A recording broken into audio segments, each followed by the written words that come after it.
సభ అధ్యక్షులు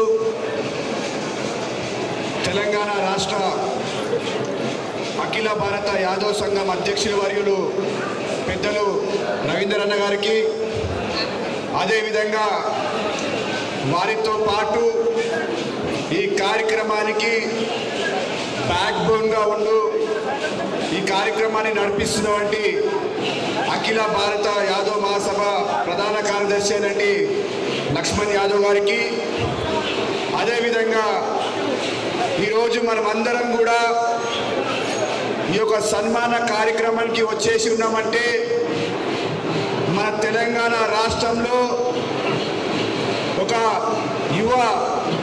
మన కుటుంబ సభ్యుడు, ఒక యువరత్నం జూబ్లీస్ నియోజకవర్గంలో కాంగ్రెస్ పార్టీ జెండా ఎగరేసిన నా తోటి సోదరుడు నవీన్ యాదవ్ గారికి సన్మానం చేసుకోవడానికి వచ్చేసిన వేదికపై ఉన్న పెద్దలందరికీ కూడా పేరు పేరున నమస్కారాలు తెలియజేస్తున్నాను. వేదికపై ఉన్న పెద్దలు వరి వెంకటేశ్వర గారికి, పాండు యాదవ్ గారికి, ఈశ్వరమ్మ గారికి, మహేందర్ భాయ్ గారికి, అదేవిధంగా క్షమించాలి అందరూ పేరు పేరున వేదికపై ఉన్న ప్రతి ఒక్కరికి కూడా, మాజీ కార్పొరేటర్లకు, జిల్లా అధ్యక్షులకు, రాష్ట్ర కార్యవర్గ సభ్యులకు, మరి యాదవ్ బంధుమిత్రులకు, పెద్దలు మా చిన్న శ్రీశైలం కాక గారికి, అందరికీ కూడా పేరు పేరున నమస్కారాలు తెలియజేస్తున్నాను. హైదరాబాద్ నగరంలో 100 సంవత్సరాల చరిత్ర గురించి నేను చెప్పదలుచుకోలేను. నా కళ్ళ ముంగటో, నా కళ్ళ ఎదురులో జరిగిన చరిత్ర గురించి ఒకసారి మనం అందరం కూడా చర్చించుకున్నట్లయితే, హైదరాబాద్ నగరంలో 30 సంవత్సరాల కింద ఈ హైదరాబాద్ గడ్డ మీద ఆ రోజులలో యాదవ్ సోదరులు ఎంత కష్టపడ్డారో మనందరికీ తెలిసిన విషయం. ఆ రోజులలో ఎలాంటి రాజకీయంలో ఎవరికి కూడా, ఏ పార్టీలో కూడా అధికారంలో రావడానికి ఎవరికి కూడా అవకాశం లేనప్పుడు కూడా యాదవ్ సోదరులందరూ ఆ రోజులలో 30 సంవత్సరాల కింద బర్లల్లో పనిచేసుకుంటూ, అరే మనం కూడా రాజకీయాలకు రావాలని ఒక తపనతోని ఆ రోజులలో ఎంతో మంది పెద్దలు యాదవ్ సోదరులందరూ కూడా కష్టపడడం జరిగింది. మనం చూసినట్లయితే 30-40 సంవత్సరాల కింద హైదరాబాద్ నగరంలో ఏ ప్రాంతంకి వెళ్ళినా, ఏ వాడకి వెళ్ళినా ఎవరైనా ఉంటారంటే అక్కడ యాదవ్ సోదరులందరూ కూడా ఉండేవారు. రాను రాను ఏ విధంగా మన అందరిపైన ఏ విధంగా రాజకీయం జరిగిందో ఒకసారి ఈ వేదిక నుంచి మీ అందరికీ కూడా చెప్పదలుచుకున్నాను. ఆ రోజులలో మన పెద్దలందరూ కూడా బర్లల్లో పనిచేస్తుంటప్పుడు చాలామంది మన అందరినీ వచ్చి క్రిటిసైజ్ చేయడం జరుగుతుండే. అరే మీరు బర్లల్లో పనిచేస్తారు, మీ దగ్గర పెండ వాసన వస్తుందని కూడా చాలామంది ఆ రోజులలో మన అందరి దగ్గరకు వచ్చి చెప్పడం జరుగుతుండే. అప్పుడు మన పెద్దలందరూ కూడా ఆలోచించారు, అవును కదా మనం బర్లలో పనిచేస్తున్నాం, మనం బర్లలో పనిచేస్తున్నాం, పెండలో పనిచేస్తున్నాం చాలామంది అనుకున్నప్పుడు వాళ్ళందరిలో ఒక ఆలోచన వచ్చింది. నేను బర్లలో పనిచేసినా కానీ నా కొడుకు, నా బిడ్డ రాబోయే తరం బర్లలో పనిచేయదు, చదువుకొని కార్పొరేటర్లు కావాలి, చదువుకొని ఎమ్మెల్యేలు కావాలి, చదువుకొని రాజ్యసభకు కావాలి, చదువుకొని లోకసభకు కావాలనే ఒక ఆలోచన ఈరోజు మమ్మల్ని నిలబెట్టిన విషయాన్ని కూడా ఈ వేదిక నుంచి మీ అందరికీ కూడా తెలియజేస్తున్నాను. నేను దాదాపు 20 సంవత్సరాల నుంచి కాంగ్రెస్ పార్టీలో ఎన్ఎస్సీలో పనిచేశాను, యువజన కాంగ్రెస్లో పనిచేశాను, రాష్ట్ర జాతీయ యువజన కాంగ్రెస్లో ప్రధాన కార్యదర్శిగా పనిచేశాను. అనేక సంస్థలలో పనిచేసినప్పటికీ కూడా నాకు నిజమైన అండ ఎవరు ఉన్నారంటే అది కాంగ్రెస్ పార్టీ, అదేవిధంగా మన యాదవ్ సోదరులను కూడా ఈ వేదిక నుంచి మీ అందరికీ కూడా తెలియజేస్తున్నాను. నేను ఒకవైపు కాంగ్రెస్ పార్టీలో ప్రతిరోజు కాంగ్రెస్ పార్టీకి పనిచేస్తుంటే నా యువ సోదరుడు, నా తమ్ముడు, నా మిత్రుడు నవీన్ యాదవ్ కూడా ప్రజల సేవలోనే ఉన్న విషయాన్ని కూడా ఈ వేదిక నుంచి మీ అందరికీ కూడా తెలియజేస్తున్నాను. మేమిద్దరం కూడా ఏనాడు కూడా మా ఒక ఆలోచన కావచ్చు, లేదంటే మా పనిచేసే తీరు కావచ్చు, మేము ఎప్పుడు కూడా ఏదో రకంగా సమాజానికి సేవ చేయాలని ఒక తపన మాలో ఎప్పుడు ఉండే అనే విషయాన్ని కూడా ఈ వేదిక నుంచి మీ అందరికీ కూడా తెలియజేస్తున్నాను.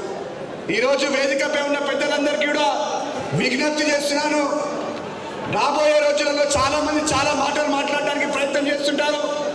ఈరోజు మన యాదవ్ సోదరులు ఇంకా రాజకీయాలకు ఎదగలేకపోతున్నామంటే ఇంకా మనలో చాలా అండర్స్టాండింగ్ రావాల్సిన అవసరం ఉందని కూడా ఈ వేదిక నుంచి మీ అందరి పెద్దల్ని కూడా కోరుకుంటున్నాను.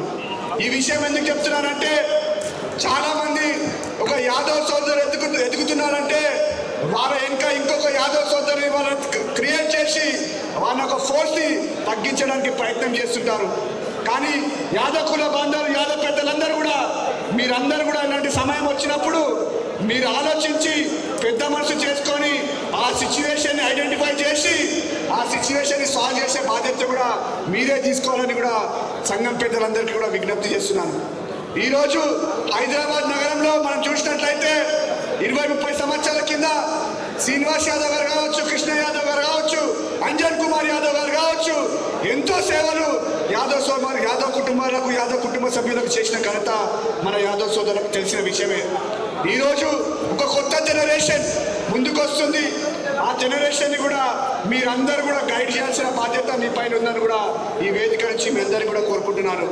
మరి రాష్ట్రంలో ఉన్న కాంగ్రెస్ ప్రభుత్వం ముఖ్యంగా మన ప్రియతమ ముఖ్యమంత్రి రేవంత్ అన్న గారు ఒకసారి ఆలోచించి చూసినట్లయితే ఆయన యొక్క ఆలోచన విధానాన్ని కూడా మనం చూసినట్లయితే అన్ని సమాజంలో ఉన్న అన్ని కమ్యూనిటీస్లో కూడా యంగ్ జనరేషన్ని ముందుకు తీసుకురావాలని ఒక తపన మన ప్రియతమ ముఖ్యమంత్రి గారిని కూడా ఈ సందర్భంగా మీ అందరికీ కూడా తెలియజేస్తున్నాను. ఈరోజు ఒకవైపు భారతదేశంలో కావచ్చు, రాష్ట్రంలో కావచ్చు, బీసీ నిదానం చాలా పెద్ద ఎత్తున కూడా నడుస్తున్న విషయం మనందరికీ తెలుసు. ఈరోజు బీసీ నిదానాన్ని నిజంగా కూడా ప్రజల మధ్యలోకి తీసుకెళ్లాల్సిన అవసరం ఎవరికైనా ఉందంటే అది మన యాదవ్ సోదరులకు ఉంది, మన గౌడ్ సోదరులకు, మన ముదిరాజ్ సోదరులకు ఉందని కూడా ఈ వేదిక నుంచి మీ అందరికీ కూడా తెలియజేస్తున్నాను. ఈ విషయం ఎందుకు చెప్తున్నానంటే ఈరోజు రాజకీయాల్లో మొదటి భాగంలో ఎవరైనా ఉన్నారంటే అది మన యాదవ్ సోదరులు ఉన్నారు, మన గౌడ్ సోదరులు ఉన్నారు, మన ముదిరాజ్ సోదరులు ఉన్నారు, మన మునర్కాబ్ సోదరులు ఉన్నారు అనే విషయాన్ని కూడా ఈ సందర్భంగా మీ అందరికీ తెలియజేస్తున్నా.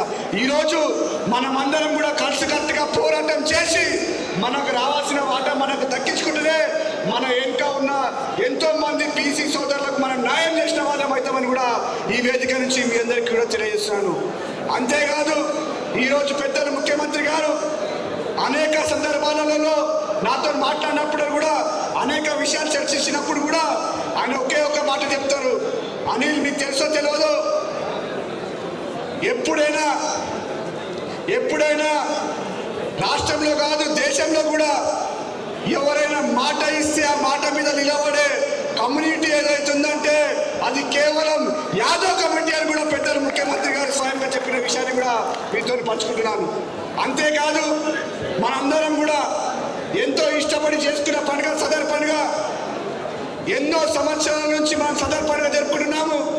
అలాంటి సదర్ పండుగ కూడా పెద్దలందరూ ఒక గైడెన్స్తో పెద్దలను ఒక ఆలోచనని నేను పోయి ముఖ్యమంత్రి గారితో డిస్కస్ చేసినప్పుడు ఒక్కసారి కూడా ఆలోచించకుండా సదర్ పండుగని రాష్ట్ర పండుగ కూడా అనౌన్స్ చేసిన ఘనత ముఖ్యమంత్రి గారిని కూడా ఈ వేదిక నుంచి మీ అందరికీ కూడా తెలియజేస్తున్నాను. అంతేకాదు చరిత్రలో కూడా ఎప్పుడు కూడా ఏ ముఖ్యమంత్రి సదర్ పండుగకు రాలేరు, కానీ ప్రస్తుత ముఖ్యమంత్రి రేవంత్ రెడ్డి గారు సదర్ పండుగకు వచ్చిన విషయాన్ని కూడా ఈ వేదిక నుంచి మీ అందరికీ కూడా తెలియజేస్తున్నాను.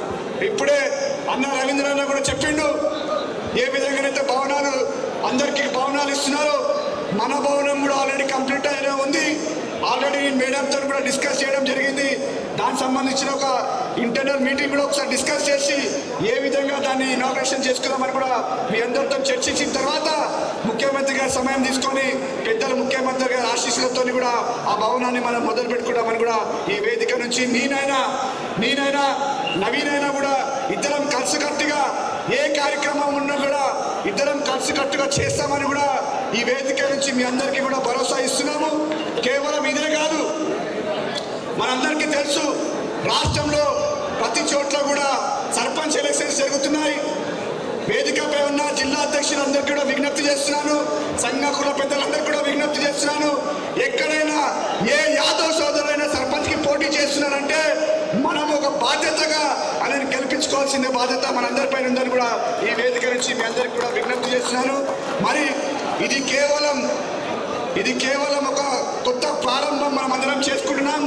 హైదరాబాద్ నగరంలో రాబోయే కార్పొరేషన్ ఎలక్షన్స్లో కూడా ఎవరైనా కూడా పోటీకి సిద్ధం ఉంటే చెప్పండి, వారి గురించి పార్టీలో కూడా మాట్లాడతామని కూడా ఈ వేదిక నుంచి మీ అందరికీ కూడా తెలియజేస్తున్నాను. ఎందుకు చెప్తున్నానంటే గతంలో దాదాపు మాకు 20-30 కార్పొరేటర్లు ఉండేవారు, కానీ ఈరోజు మన సంఖ్య తగ్గింది. మన సంఖ్య కేవలం 12కు అయింది. మనం తిరిగి ఆ సంఖ్యని 50 చేసుకుందామని కూడా ఈ వేదిక నుంచి మీ అందరినీ కూడా విజ్ఞప్తి చేస్తున్నాను. మరొకసారి పెద్దలందరికీ కూడా మీ అందరికీ కూడా విజ్ఞప్తి చేస్తున్నాను. ఏంటంటే పెద్దలందరూ ఆలోచించి డిసైడ్ చేసి మన సంఘానికి కూడా ఒక పొలిటికల్ అఫైర్స్ కమిటీ ఉండాలి. ఆ కమిటీలో రాజకీయాల్లో ఎవరైతే 30-40 సంవత్సరాల నుంచి ప్రజా జీవితంలో ఉన్నారో వాళ్ళందరికీ కూడా కమిటీ సభ్యులుగా చేసి ఒక్కరు కాకుండా ఒక 4-5 మాత్రమే అలా ఉండి ఒక హైయెస్ట్ పవర్ సంఘం కంటే సంఘంని కూడా గైడ్ చేసుకోవడానికి, పొలిటికల్ గైడెన్స్ చేయడానికి ఒక హైయెస్ట్ పొలిటికల్ అఫైర్స్ కమిటీని కూడా ఏర్పాటు చేయాలని పెద్దలు రవీందర్ అన్న గారికి, లక్ష్మణ్ అన్న గారికి కూడా నేను రిక్వెస్ట్ చేస్తున్నాను.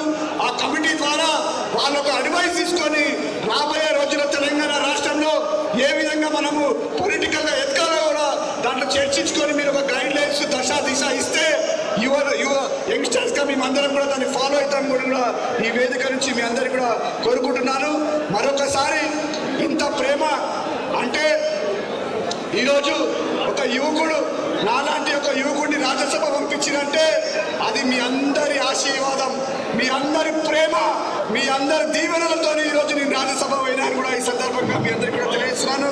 అంతేకాకుండా ఈరోజు నాతో పాటు యువ సోదరుడు తమ్ముడు నవీన్ యాదవ్ గారిని కూడా అసెంబ్లీకి పంపిస్తుందంటే అది కూడా మీ అందరి ఆశీర్వాదము, మీ అందరి దీవెనలను కూడా ఈ వేదిక నుంచి మీ అందరికీ తెలుసు.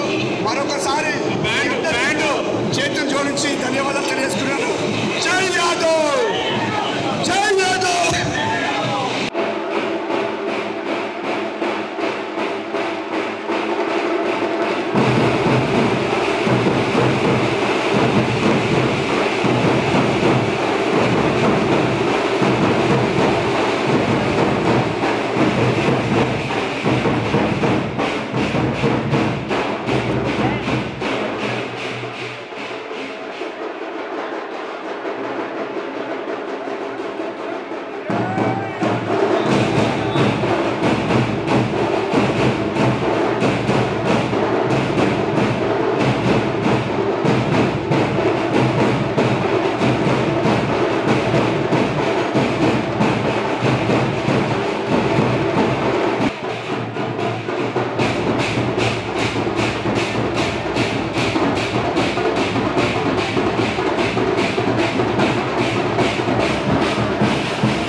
Bye.